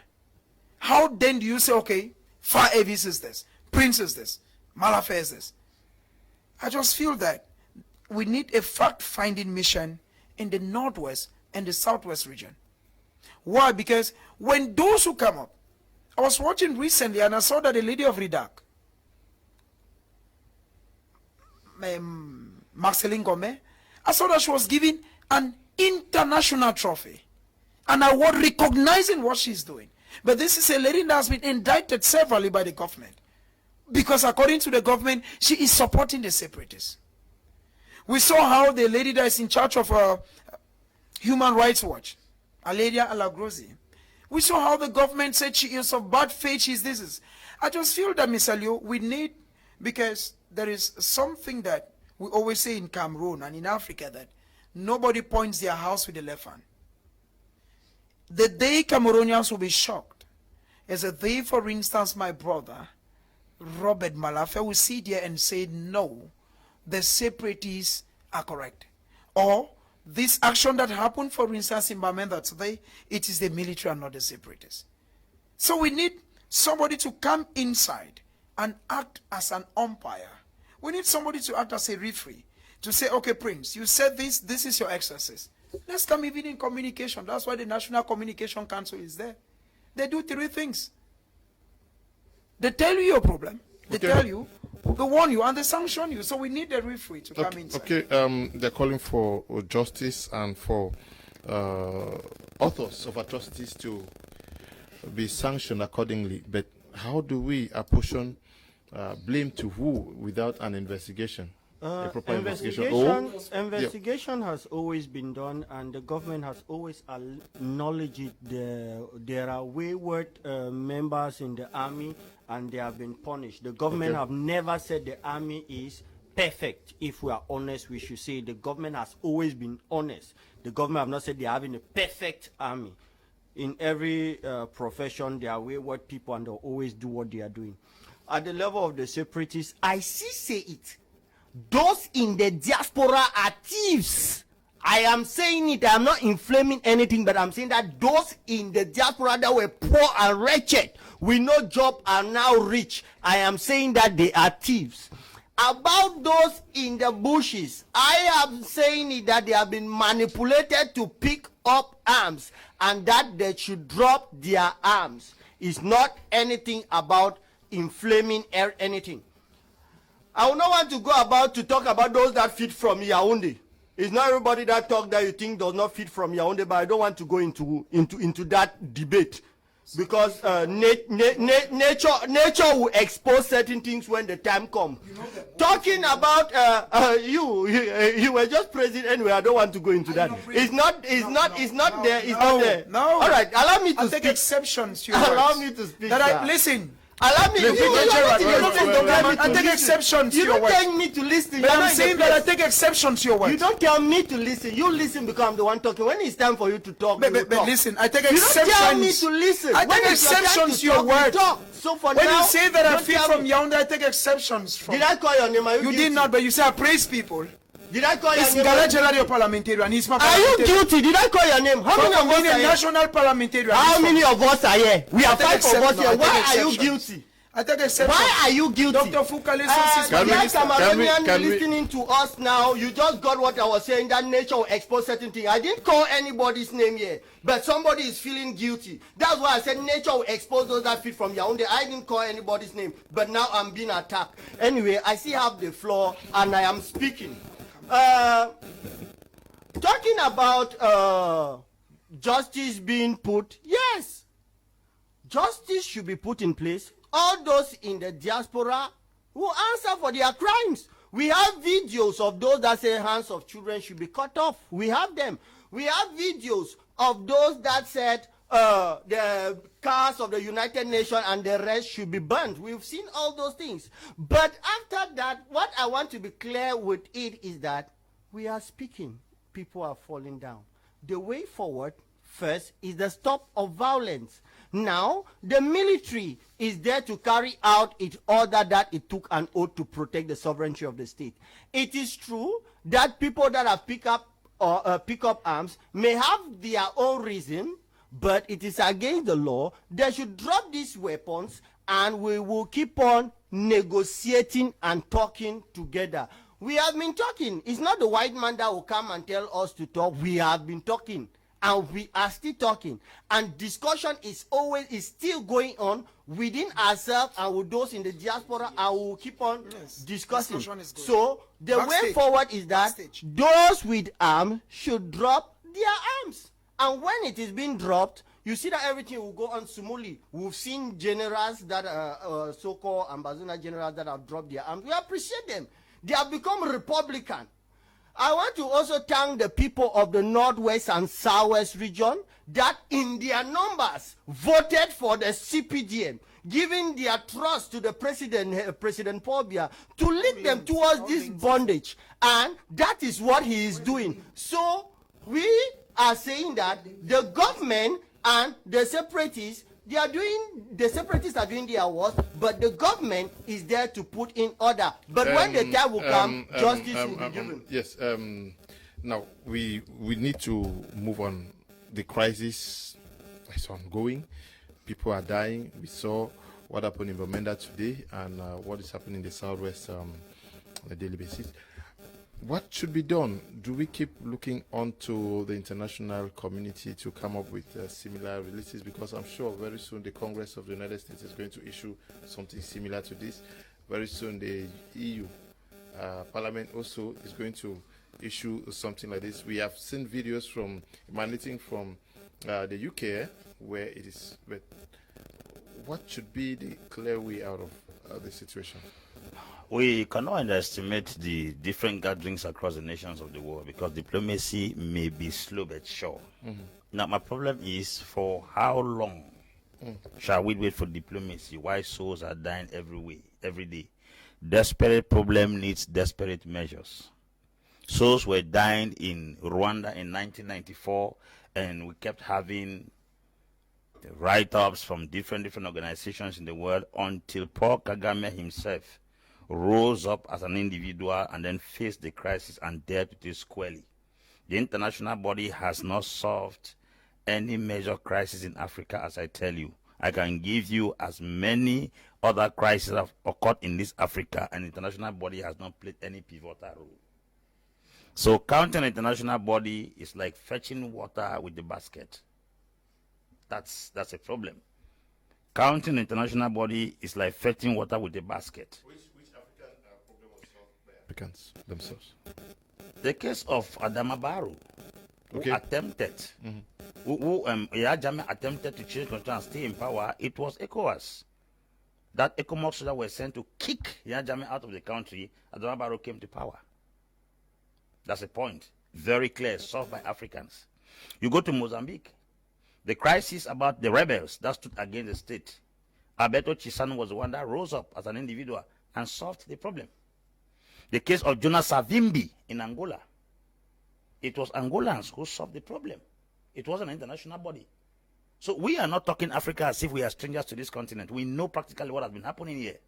Now, if they say Cameroonians can solve this problem, then I think we have to be sincere because too much lies has been told as far as the crisis is concerned. The first thing that sparked up this crisis on television was when the Minister of Territorial Administration stood up and said there is no Anglophone crisis. The reality was that there was a crisis. A problem neglected or ignored cannot be solved. And that statement sparked off a movement in the Northwest. That is where we are today. Certain things have equally happened in the course of the crisis, that the government has come through their spokesman and lied publicly. Going back on the side of the separatists, I am a Southern Cameroonian. I cannot guarantee that the separatists have been 100% correct. They have also told severe lies that have helped to ignite the fire of the crisis. I'm a neutral individual and a political analyst. I say what is on ground. I don't speak based on where I'm standing. I speak on what are the dynamics on ground. The separatists also have played a very pivotal role in igniting the crisis. The idea of coming on air to announce that people's limbs and fingers should be chopped off is a very bad omen. When you look now that two opposite forces are telling lies and the power in the middle are the ones who are suffering. Children died in Garbu. The government came out through the Minister of Communication and lied publicly that it was the Ambe guys who did it. But when it's funding, a committee was sent to do research, it ended up the military committed the crime. Children died in Kumba. We are yet to know who committed the crime. The child that died in Moyoka, we are yet to know. Florence Ayafo's case, we are yet to know. Now, everybody, I have seen crisis. The Al-Shabaab in Somalia, when they kill, they own up. The Al-Qaeda, when they kill, they own up. The Am-Rasul, when they kill, they own up. The Greater Sahel for Islamism, when they kill, they own up. What crisis do we have in Cameroon that government does not own up, separatists does not own up, everybody is dumbfounded? This is what makes the whole system totally complicated and confused. Because we don't even know who is the criminal now in place. So I think that if these truths are not told, and we know the people who are responsible for each of the acts, then we are going to be caught in between the blues. Because we definitely don't know who to address. They say they are coming to judge who? They are coming to judge who has owned up for which crime? If they are coming to come for justice, who is going for the problem is, my cry is this: people are dying, and it looks like it's a ghost killing them, because nobody is owning up for killing these people. A Congolese general was arrested recently and taken to the ICJ because he owned up when he was carrying out atrocities. In Rwanda, a general was caught up there, taken. As I talk to you now, there is a Central African general who is owning up for burning cities in Central Africa. Who is owning up? Who is owning up in Cameroon? If International Court of Justice comes to arrest, that they want to give the separatists and the military who have committed atrocity justice, who are they going to address? So the whole thing is jumbled up. My fear is this: even if the international community comes to arrest, they won't know who to arrest. Because the government will claim to have disciplined the people who carry out wrong acts on the government side, who will own up on the other side of the community atrocities. Now, those who are at the diaspora, they are only giving instructions. The people who are committing the crimes, they are on ground. You will not judge the man who gave instruction, and don't judge the man who carried the gun. That is the problem. So let us come back as Cameroonians and understand. I have given an Atrocitie platform the socio-economic, educational, cultural, and infrastructural damages that this particular thing called war has cost this nation. If we look at what we have lost so far, compared to what we want to achieve, even if we achieve what we achieve, it cannot be commensurate with what we have lost so far. Why do you invest in a business that at the end of the day you are the loser? Because I'm asking that they should give us independence. The Post wrote something. It said living in riches, sitting on riches, but dying poor. There is gold, iron ore in Wirikum. I think if you go to the Post, you will see it. There is petrol in Manu. Now, we are sitting on these riches, yet we cannot enjoy it. The world does not even give us a chance to exploit it. I'm sure if it's a message that we wanted to pass across, we have passed that message sufficiently, and everybody has gotten the message. And if the government pretends not to have gotten the message that comes from Southern Cameroonians, then this government is a government that does not have conscience. Why don't we accept the fact that we have already passed across our message by venting our anger? Why can't the government also accept that we have gotten your message by the expression of your anger? Let us now keep aside the anger and then come to a table and negotiate successfully to stop the crisis. Okay, is that where you stand to? You think it's time for both sides to agree that I was angry, I wronged you, but we need to move forward? Yes, it's really time. It's really time. And we talk about this because we say it's time because of the damages that have been caused already. But the issue now is, are they willing? Because as I said earlier, I don't want to mix my words here, because if we have non-state armed actors, we have the government. They don't have the same capacity on the field, both for conflict resolutions and also for facing each other. That is why, because the government has a higher military might and the non-state actors, or what the Southern Cameroonians don't have, that explains why they go in for guerrilla warfare. Because they cannot have what it takes to stand face to face. Now, when it comes to resolving the conflict, all in all, the non-state armed actors or the Southern Cameroonians, who equally have another role they are playing, cannot independently decide exactly how the war ends. But the government that has the knife and the yam can decide to queue up. I take, for example, as I said all the time, There are times if I'm in the house with the house of my child, sometimes after beating the child, I bring back the child closer. It's not because you are foolish. Sometimes you tell the child, okay, I'm sorry, don't cry, it's okay. When you are pampering that child, after the child had done something wrong and you trust the child, it doesn't make you a coward.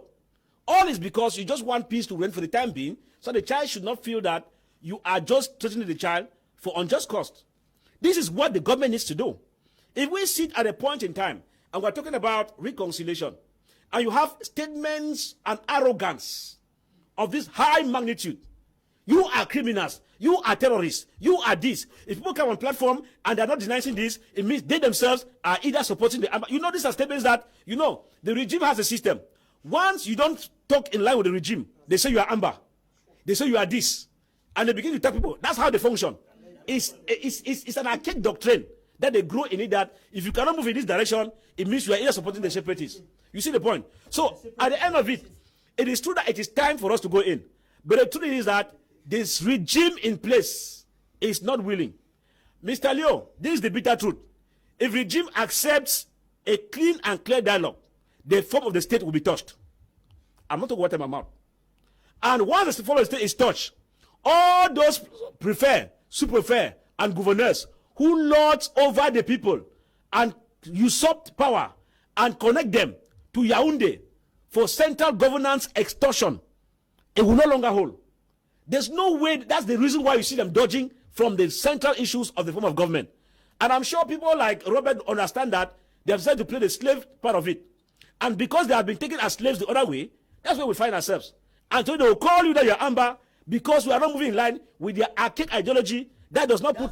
Now, imagine if somebody sits on the platform and tells us we have been discussing.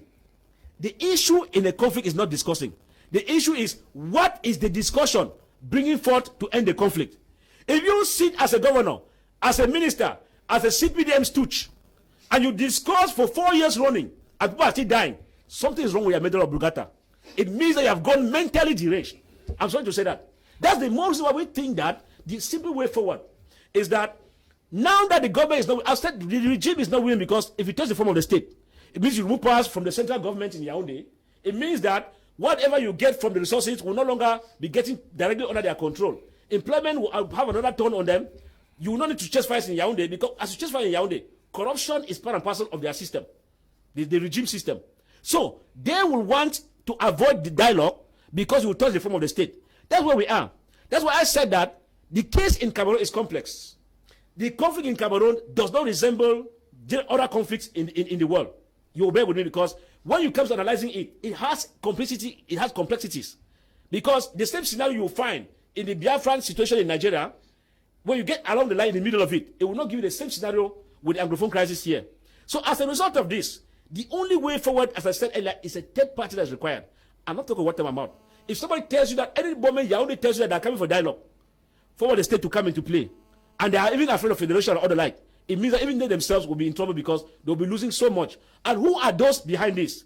The people who are behind this are the colonial masters.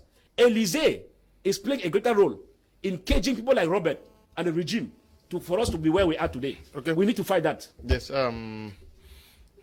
Beyond this international calls for a ceasefire and a host of others, what do you want to see them do practically to get the conflict to an end? Mr. Liu, I believe that we've seen what happened. Apostle said, we saw what happened with Gaddafi. It wasn't the people. We've seen, you'll agree with me that in Africa, it's almost like a tradition that once there is elections, the incumbent wins. It's not the people. We saw what happened in Côte d'Ivoire. At one time, the president said, okay, I will not run for elections. And some days after or some months later, he comes back and is running for the same elections. He's not the one. And that same president is married to a French woman. So I just believe that it is something far from talking. It's something more of action. And Mr. Leo, there is something that I just want to clear a bit. You know, what has caused a crisis for this long time is the fact that we have extremes. While living in a country like Fah Elvis was saying, and Apostle the consultant we're living in a country whereby, won't you just say the truth? If I were to ask Robert, for instance, the government, the CPDM, the government doesn't belong to the CPDM. Ngala Gerard is a parliamentarian of the people and not of the CPDM. That you should. I'm coming, sir. I'm coming. No, you don't do that. As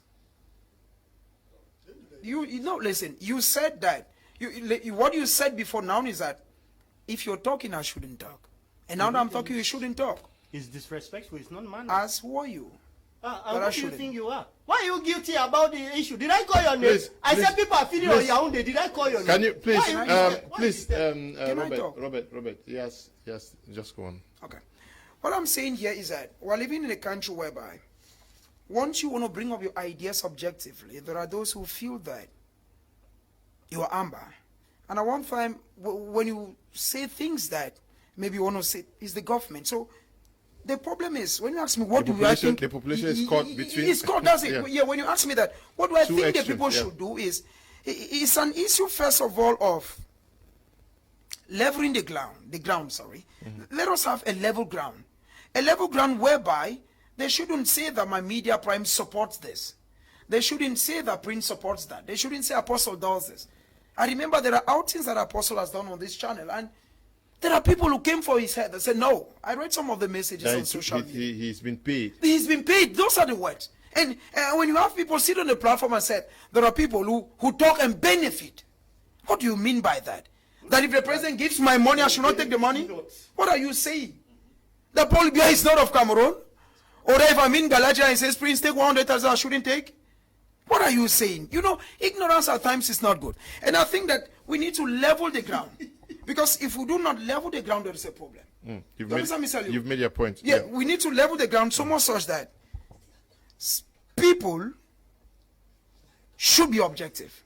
Objective at the level that Prince speaks. We should accept our faults. That is what I'm talking about, Mr. Leonard.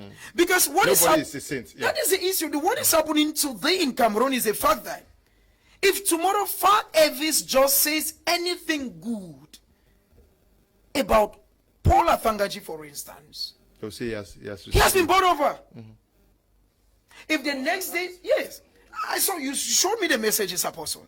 Now, when, for instance, you have a call and somebody invites you to Yaoundé, you're feeding fat from the regime. So if Kum Leonard is invited and somebody appreciates him for the good job, he should not. No, I've said it severally. I've said it severally. When they say, I've said it severally that if I if I see the money, please, I'll go and get it now. I need the money. Sincerely, I'm very broke here, but if I see the money, I'll go and take.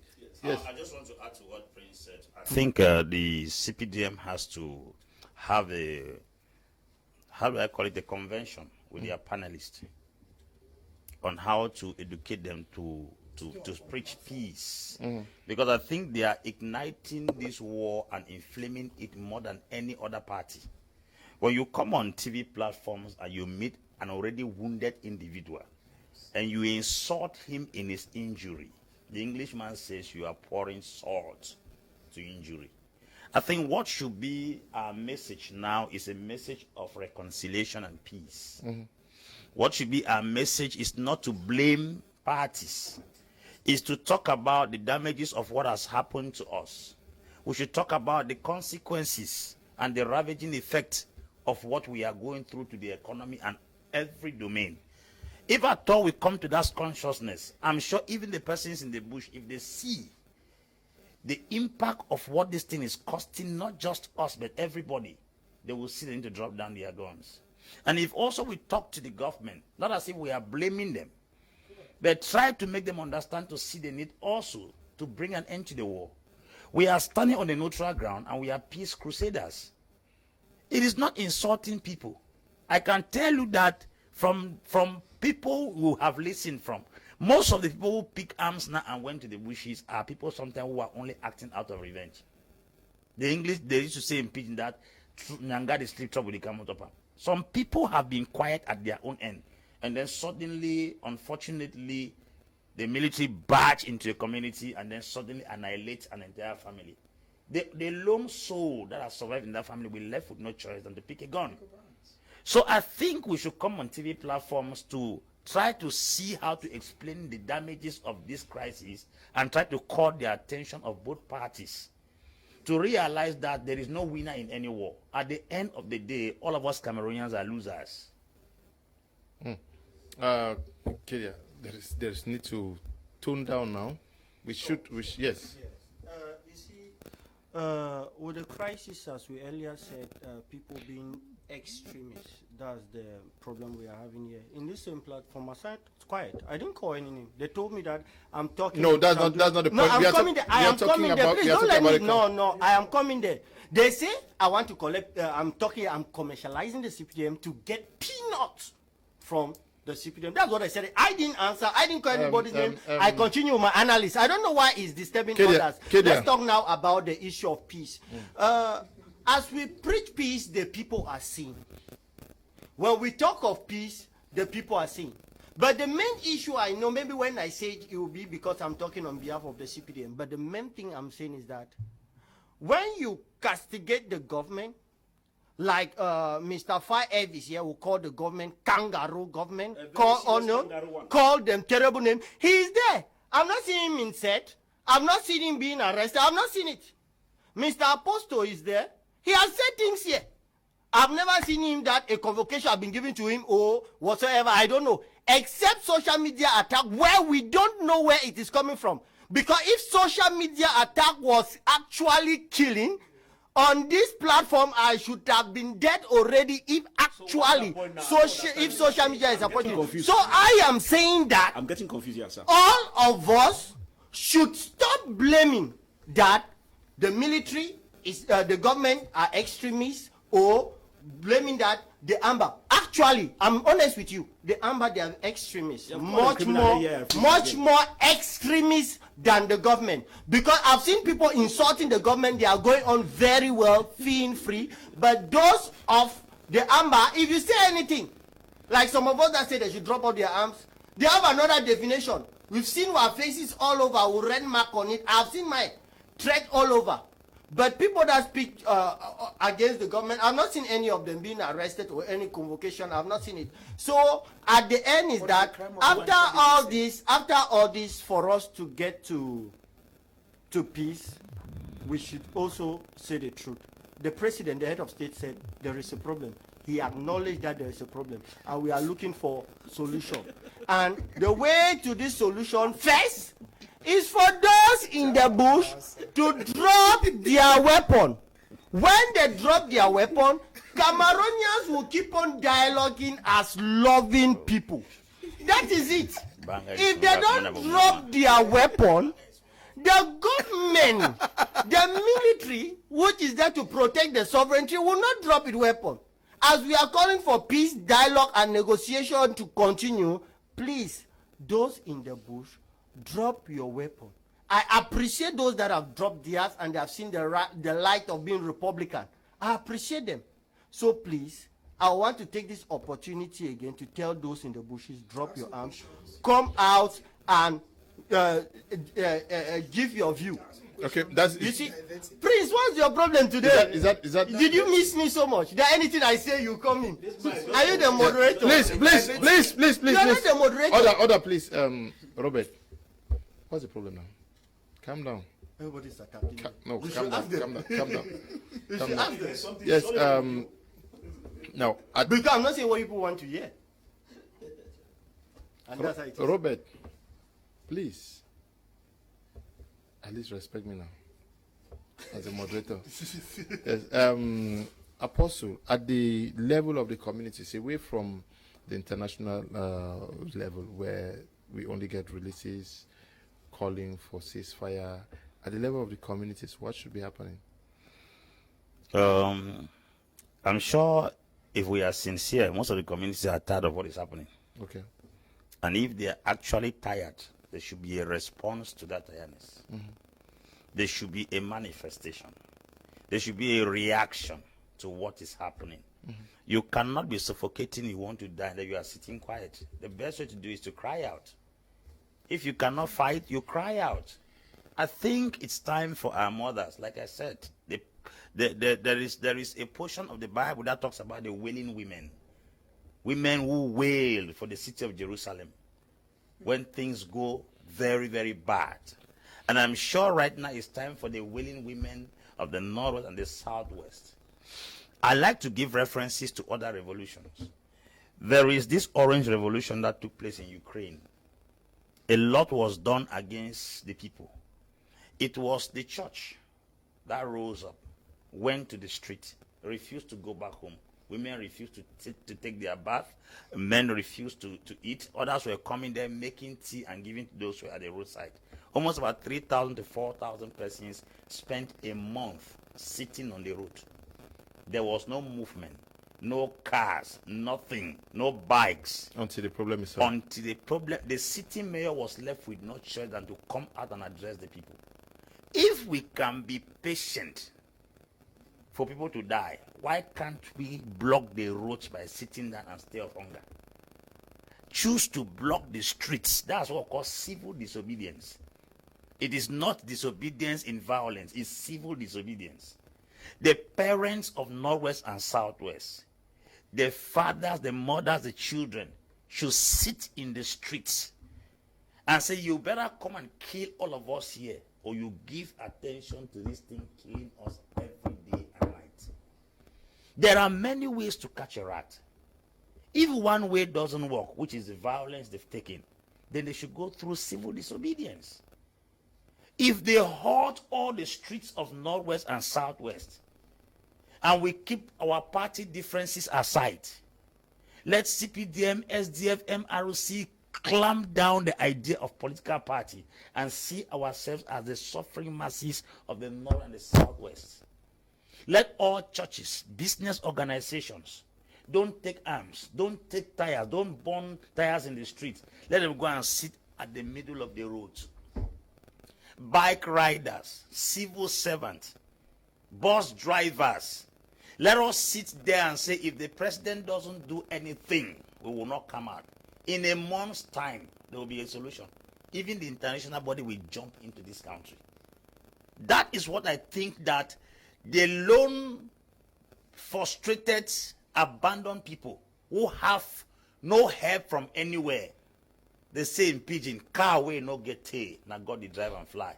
The Southwesterners and the Northwesterners have become that cow that does not have tail. Let them call God to intervene. It is time for them to sit in the streets in Boya, in Limbe. If 1,000 people sit at Half Mile, 1,000 sit at Bongo Square, 1,000 sit at Commercial Avenue, 1,000 sit at Kumba Market, 1,000 sit in Moya, 1,000 sit in Ekona, that they are sitting at the center of the road where no car or bike will be able to move and refuse to eat and stay there. I'm telling you, I've seen even the prisoners, they have threatened to go on a hunger strike. The government has reacted. What if the masses go on a hunger strike? It will call the attention of the state. We are like orphans that have nobody to help us. You think the population is actually abandoned to itself and has its destinies in the hands? Yes, the population is totally abandoned. And, we hold the destiny in our hands, it is true. But now, where is the political gimmicks coming in? You know that Yaoundé has a system of divide and rule. And that is what keeps most of those in the French-speaking African countries in power. What do they simply do? They meet people who are supposed to be clamoring for things to change, like Robert, for example, and they give you some peanuts and tell you, don't move in line with what that man is saying. Those are the kind of category of persons that, if you want to take a move like what Apostle is saying, this very category with elites who go behind and take peanuts will come and start and tell you that the country is moving well. There's nothing wrong. So you see where we are. That is the devilish philosophy of governance, which is divide and rule from the pit of hell and Lucifer. That's why I said all those supporting this kind of system, they will not see heaven. I'm very serious about it. Heaven is far-fetched from them. Because if you look at the issue, Tango will be coming to another topic called Senegal. You realize that people have the power we'll discuss Senegal to make things move. But the moment we sit, look at it. If you hear Robert talking here, I'm not sure his family is very okay. I am not sure. Unless you pretend because they are watching, even from Bamis, from the village. I am sure what we are going through as orphans, about to ourselves, he is surely going through. Surely Prince Joel is going through. No, excuse me. I'm talking about people who come from the English-speaking area. Unless you want to tell me that you come from the English-speaking area but above the sky. But if you come from the areas where I come from, it means that even your extended families are surely going through what we are going through. So if we sit here and a move put in place for us to come out in a civil disobedient manner, not destruction, nothing, but just making the government to pay attention, it has a lot of things. But where do we come from? There are these kind of people who have the people to market on air, who come and give them money. Now go out and put another group to say, no, we are against this kind of group. And they give them peanuts. Once they are giving peanuts, finished. You discover that they will now look, they'll be calling us on the street as rebels, as they call now. They say either you are Ambe or you are secessionists. That's why you see, if you look at what coalition for negotiation and coalition for dialogue and negotiation is advocating, they take the diplomatic part of it. Because in the coalition for dialogue and negotiation, they have realized that if you are relying on the home government for this kind of moves, it will not move. Take, for example, at what happened at Tahrir Square. Just that civil disobedience. Remove Hosni Mubarak, who had even military more than what Cameroon is claiming to have. Because I heard Kedia say something here that we can even offer some of our bees to go and help America. Can you imagine? You see how when people are drunk, mentally deranged, you hear the kind of things they say. They say that B can go and assist America. Can you imagine? Anyway, let's leave that aside. So the only way forward, as we're looking at it, is that if we want to come forward for these things to be resolved, it is through the method we're putting here. You could put that in Senegal, it moves. You put that in, that's why I said Cameroon has peculiarity.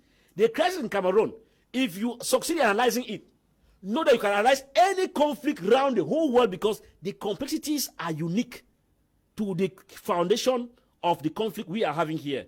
Now, take for example, if you look at just by going to the street, note that you have even your brothers who are in the military themselves, who will be at the forefront to crack you down. If you want to even talk about civil disobedience, as Apostle is talking, the moment Robert hears, he'll be the one to rush over to someone to say that bring water cannons because those people are planning to commit war crimes. In fact, he will explain your crime that before you know it in the morning. That okay, I don't tell you, follow me to the station. So these are people who have sold their consciences to the devil. Now they are moving now on another platform whereby if it would take for a whole 8 million persons to survive from this kind of system, better they stand and see that they don't survive. Forget to know that as the boat is sinking, they too are in that boat sinking alongside. You can see how sometimes it's like a rat that comes to a particular boat in swimming, and then the rat is supposed to be in that boat, they start chopping the boat. Forget the way water comes to the boat, both the rat and the occupants of that very boat are going to sink. That is what you see some of these persons who have been schooled in the demonic school to propagating. So at the end of it, Mr. Leo, where we are heading to, we are at a level whereby we are exposing the evils of those who have kept us to where we are today.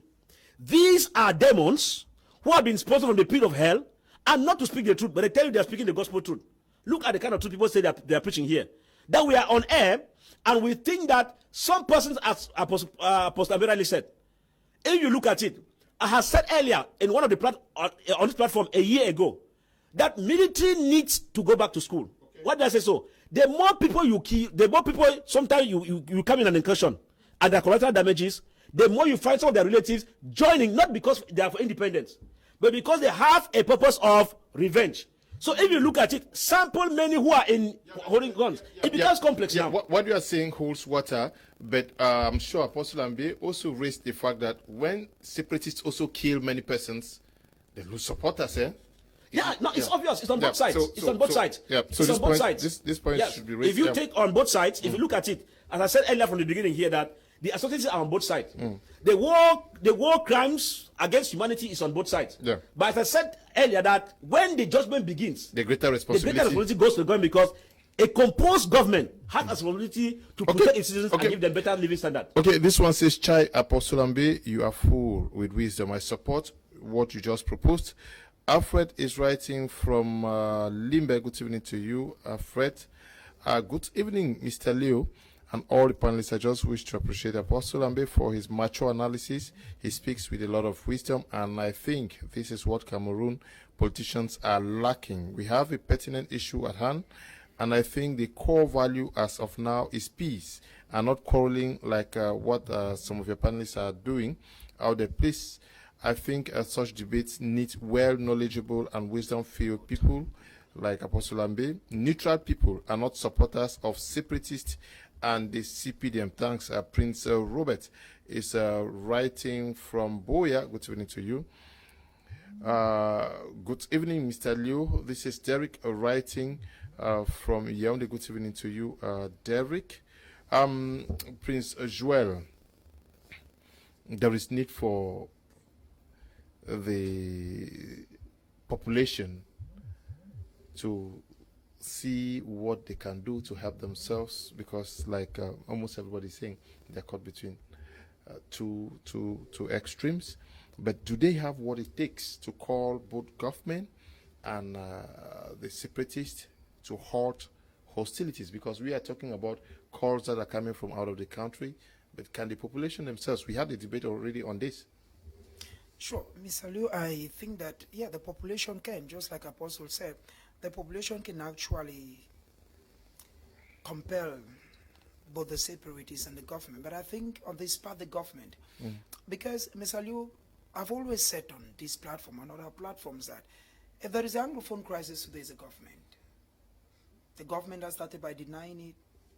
The government, like Apostle said, I just believe that, like one of the viewers said, Apostle said it all, because we have a group of guys. If you even go to the First World War and Second World War, go to the First World War, you have a group of people who were just there, who started with bow and arrow, with catapults, and later on, they're using grenades. That's how the Anglophone crisis started. It means that you have people who had, we feel that we have problems, and the government says the problem doesn't exist. And progressively, the people, some of them now, they come and do what they call avenge. They want to feel that my house, our house has been burned down, my whole family has been swept off, I don't have anything, I'm the one left alone, what do?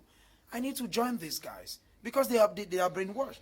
You'll agree with me that, Mr. Liu, those, during the First World War, or the Second World War rather, during the Second World War, those soldiers who left Africa and actually took part in the combat, when they came back, they acted so much in the spirit of nationalism, because they were telling their brothers, we should. Now the community can do something. Mr. Liu, today I was in Mbongo after Dibamba. I covered the story, and which I'm going to give you the story. It's a very good story. Yes, I know Mbongo. Correct. The whole workers, because it's to tell you that the community can. There are two things that happen. The guys are saying that they've not been paid. They work for Sokapam? They work for Sokapam. Irad. Okay, Irad. Okay. Yeah, they work for Irad. Now, they've not been paid for some time. And their money at the CMPS has not also been given. And now, because they have somebody who is a president of their syndicate called Jonathan, now, the boss who has relations in Yaoundé now frames up a story.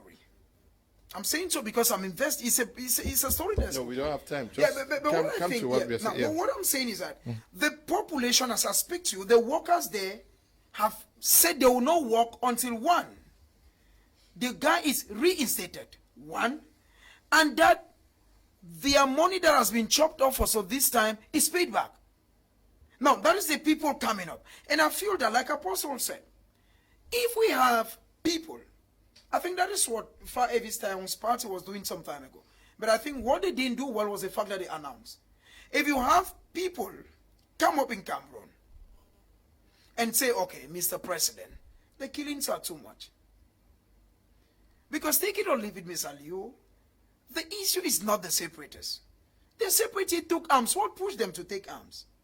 Are you saying that because the government did not handle the issue, they should go on with what they are doing? Is that what you're saying? I'm not encouraging people who kill people. Yeah, but what I'm saying, Mr. Liu, let me make my point. Yeah. This is what I'm saying. My point is this. My point is that the government has the yam and the knife. Okay? And that if the community sits up, you have people like Apostle said. It is true we've seen people have been tear gassed. We have seen even the national chairman of the SDF, John Funde. I remember he came one time at my 17 and said, okay, let us move from my 17 right up to the governor's office. The consequences were enormous. We've seen people who've come up, women in Bamenda, in Boya.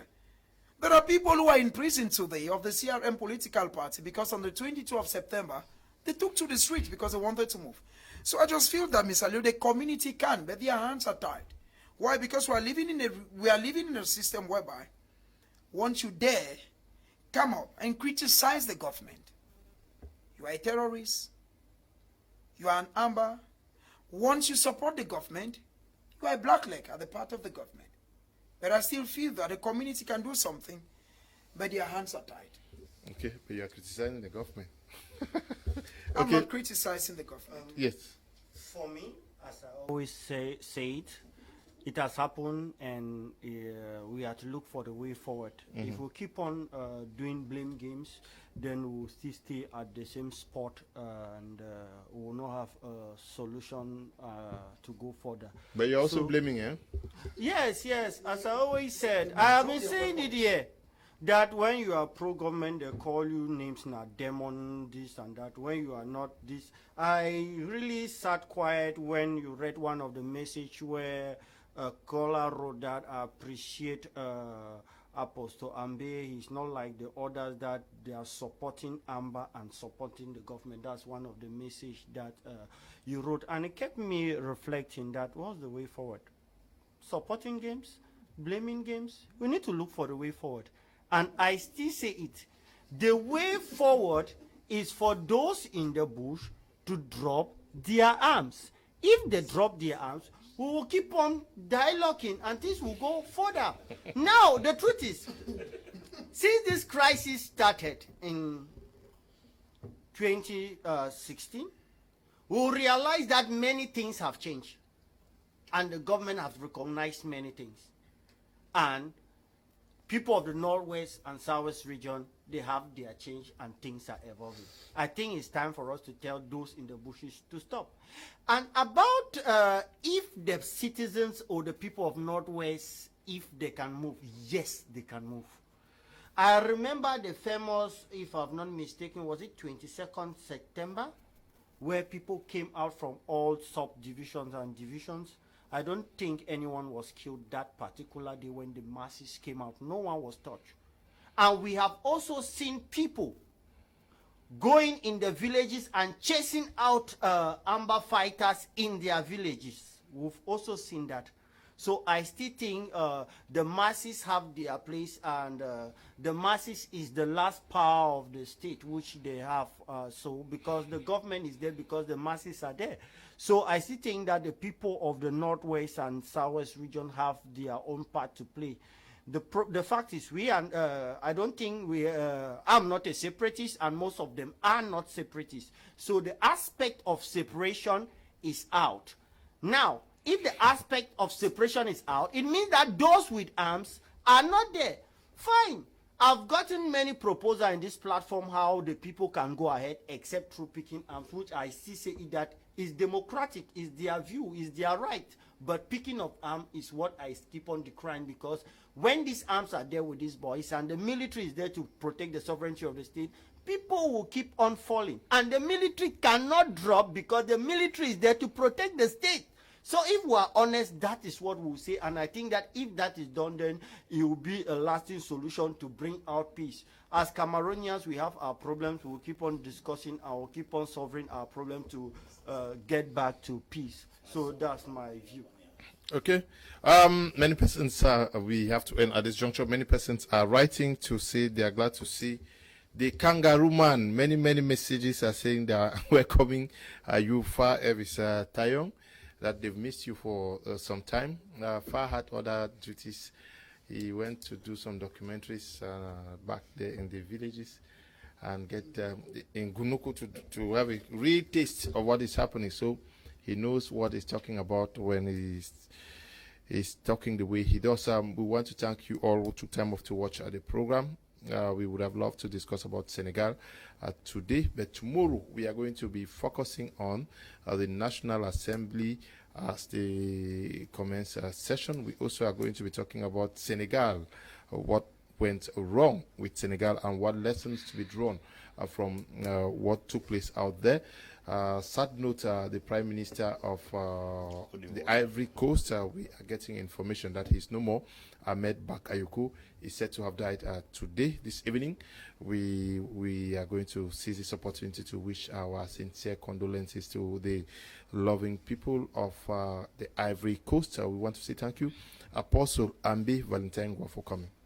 Thank you, Mr. Lewis. It's always a privilege to contribute my modest ideas to the well-being of our country, Cameroon, Africa, and the world at large.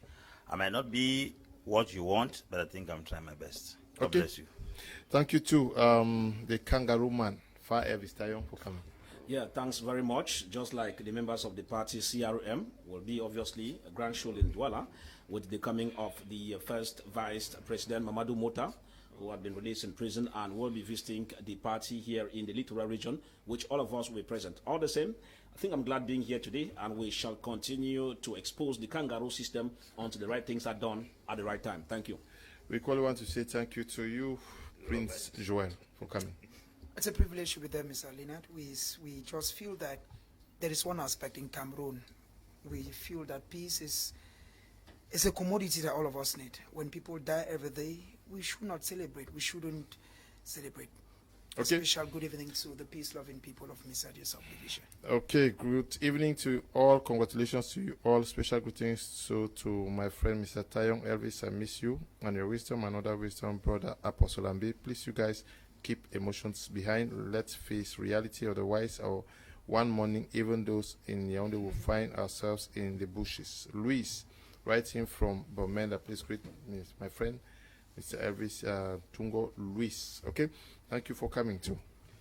Thank you very much. It's a pleasure to be here. I'll call on the people of the Northwest and Southwest to be very resilient at this moment, and they should be aware that the President, the head of state, is doing everything possible to bring back lasting peace. We've seen how everything is reducing there and peace is coming. Thanks for inviting me once more. Okay. We want to thank you all, Desmond and Eli Bertrand and Noel. Thank you all for producing the program this evening. And to you, Didi Banderas, the big guy who has Banga School out there in Kumba. And the population of Kumba, we send you greetings, and not forgetting you, Tabi Tambe Bryant, who is supervising our work out here. Stay blessed. Bye-bye.